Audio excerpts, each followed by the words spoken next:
Di sini saya tergabung dalam Gerakan Seniman Masuk Sekolah tahun 2020. Dan di sini juga saya sebagai seniman seni tari akan turun mengajar di SD Negeri 1 Tanjung Raya. Baiklah, pada kesempatan ini saya akan menjelaskan gerak dasar dari seni tari. Gerak dasar seni tari terbagi menjadi 5, yaitu gerak dasar kepala, gerak dasar mata, gerak dasar tangan, gerak dasar badan atau tubuh, dan gerak dasar kaki. Sebelum masuk itu ada 3 unsur utama yang harus diketahui oleh seorang penari dalam seni tari. Unsur pertama adalah wiraga. Wiraga adalah bagaimana kita menempatkan badan atau tubuh kita dalam sebuah tarian tersebut.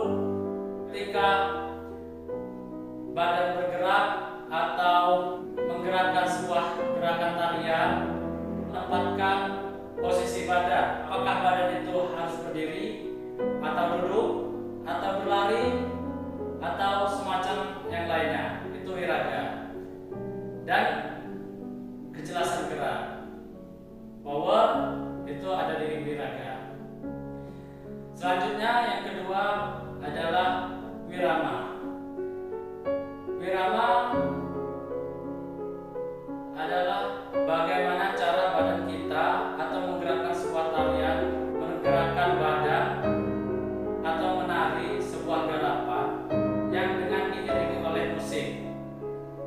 Sepadatkah kita dengan musik itu, atau kita harus bisa menyamakan tempo musik dan gerakan tersebut. Selanjutnya yang ketiga adalah wirasa. Wirasa adalah bagaimana cara badan kita menarikan sebuah gerakan untuk meletakkan badan kita di sebuah gerakan tersebut. Ketika kita akan pergi ke pasar, tentunya kita akan jalan ke pasar. Kita harus menyampaikan itu semua dari gerakan tubuh kita ini. Nah, kembali lagi ke dasar gerak pada dalam seni tari. Pertama, dari kepala. Ketika kepala menari, itu harus mengikuti instruksi badan atau seluruh gerak dasar yang lainnya yang menyampaikan tujuan atau pandangan seorang penari akan kemana. Contohnya ketika penari akan berjalan ke samping kanan. Ketika berjalan ke samping kanan, tidak mungkin penari menengok ke depan, tetapi tengok ke kanan, gerak ke kanan. Nah, begitu juga menengok ke kiri. Ketika mengambil harus menengok kiri. Start. Tengok kiri, jalan. Nah, begitu.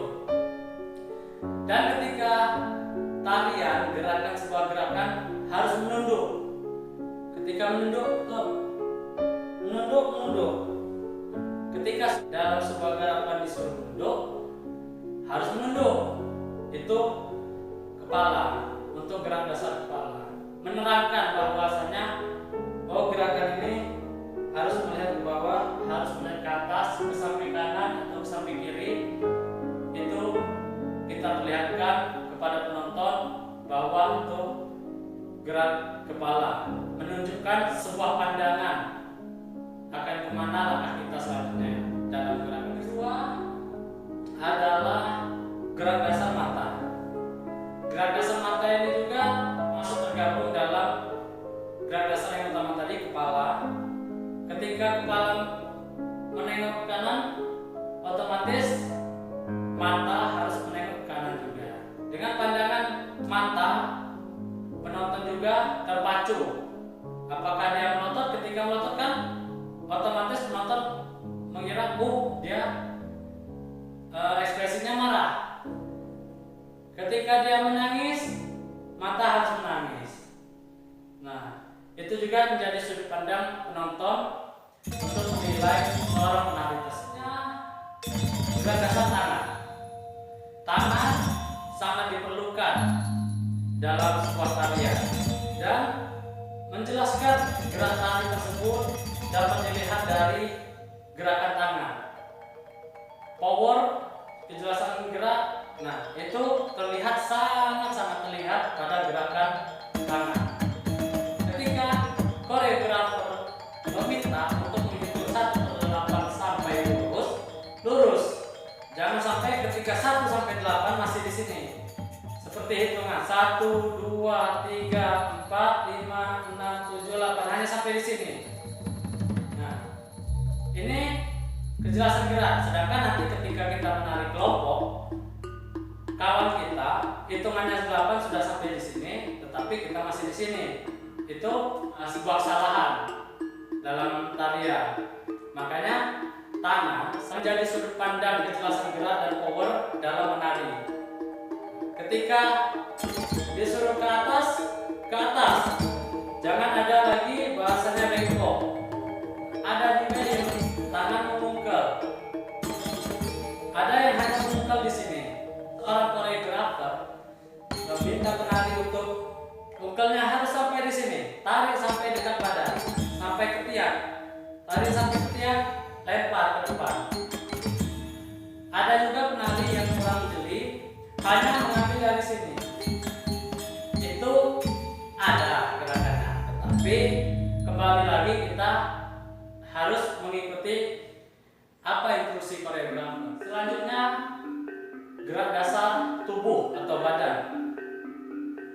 Ketika mendak, badan usahakan, atau ketika menari, usahakan badan selalu tegak. Tegakkan badannya. Itu menjelaskan bahwa penari tersebut bagus dalam menari. Ketika tegak, penari tegak, dia akan nikmat untuk dipandang. Pada semua gerakan, usahakan badan selalu tegak. Beda halnya ketika seorang koreografer meminta seorang penari tersebut untuk berperan sebagai nenek-nenek. Otomatis apa yang kita bayangkan tentang nenek-nenek? Badannya bungkuk atau kakek-kakek, yang sudah tua yang tetap, dia bungkuk.